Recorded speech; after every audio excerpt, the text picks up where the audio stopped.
Hi, I'm Rashonda Cade, and this is College with the Cades Chronicles. We're actually going to talk a little bit about FERPA today. So, parents and students, listen up. FERPA is what does FERPA stand for? Federal Education Rights and Privacy Act, FERPA, FERPA, Federal Education Rights and Privacy Act. I am nobody's FERPA expert, but what I do know is that per FERPA, information about your children when they are away at college does not come to you, and college staff, faculty, administrators are not allowed to share things with you about your students, honestly, other than they have been admitted.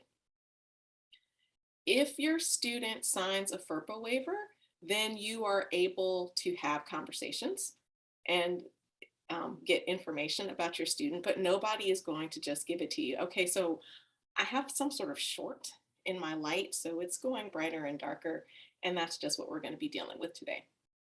But back to FERPA.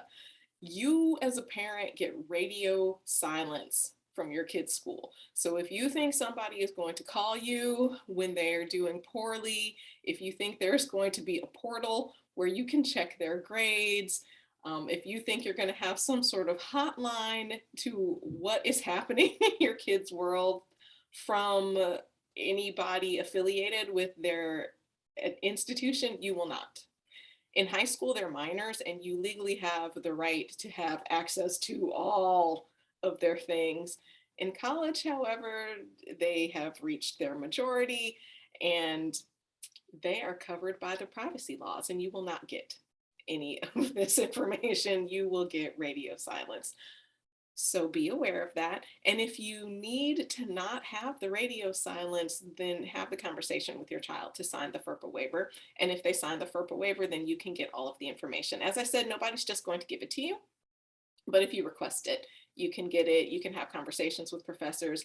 If you have a student who has an IEP or a 504 in high school, and you are going to work with the disabilities services at your institution, then I recommend that you talk with your student about signing the FERPA waiver,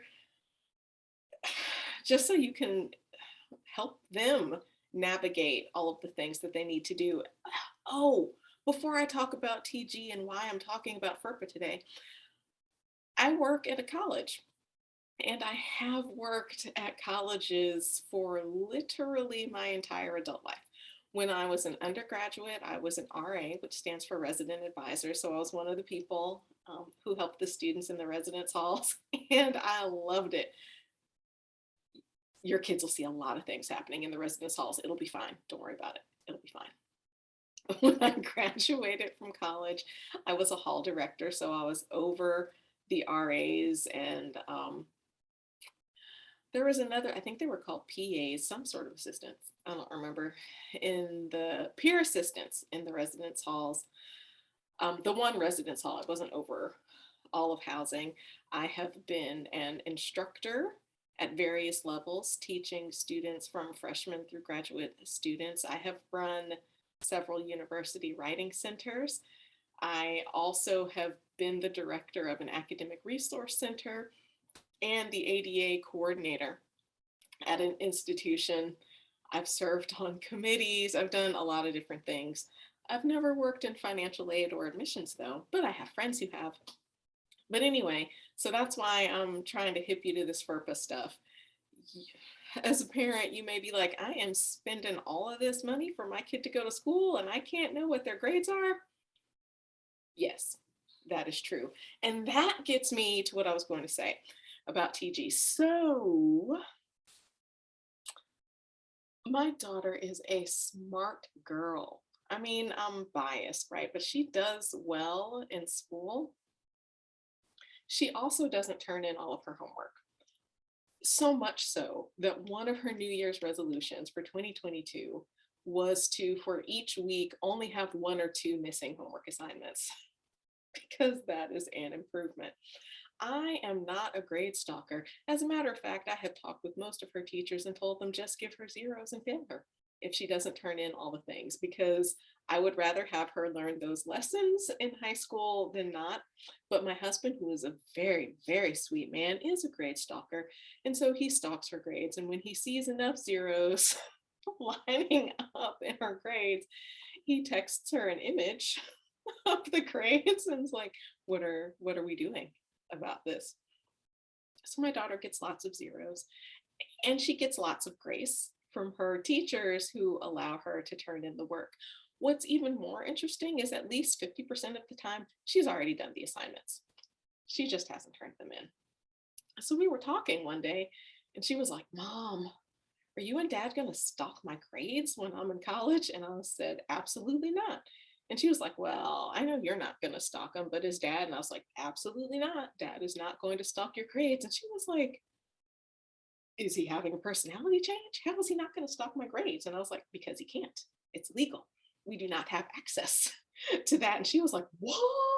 You don't have access to all of that? And I was like, no, ma'am. FERPA is a thing.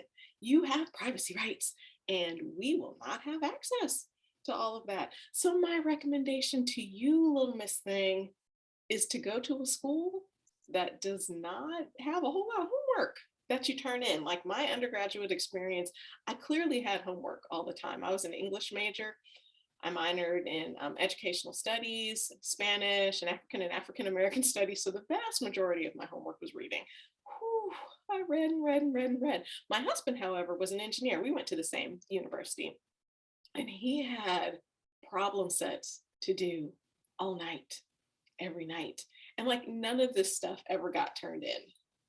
But if you didn't do it, you weren't going to be prepared for class, and you weren't going to do well on your tests or your final papers or whatever. But I was like, sweetheart, you need to go to a school that is not picking up homework grades every single day, or you really will fail.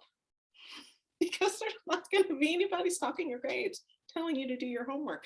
So that was just something that I thought about. Like, there are schools that take up homework grades all the time, and I'm not mad at that, but that's not necessarily going to fit with every single student. So as we are sending our kids off to college and we're thinking about FERPA and what we will and will not have access to, we need to think about who our kids are too. I'm like, what's going to work well for you? And while we're talking about this, just the little bonus thing, do not sign up for 8 o'clock classes. I don't care that your high school starts at 7 and you're there by 6:45 every morning. You are not going to consistently go to that 8 o'clock class. You're just not. Don't do it. Now, as a freshman, that might be all that's left for you, and I'm sorry for you. But like, work on the scheduling, schedule around your shows, do what you got to do to not have that 8 o'clock class. All right, I'm done rambling now. I'm Rashana Cade. This is, oh man, what am I calling this again? College with the Cades Chronicles. College with the Cades Chronicles. I'll make sure to get it next time. See you later.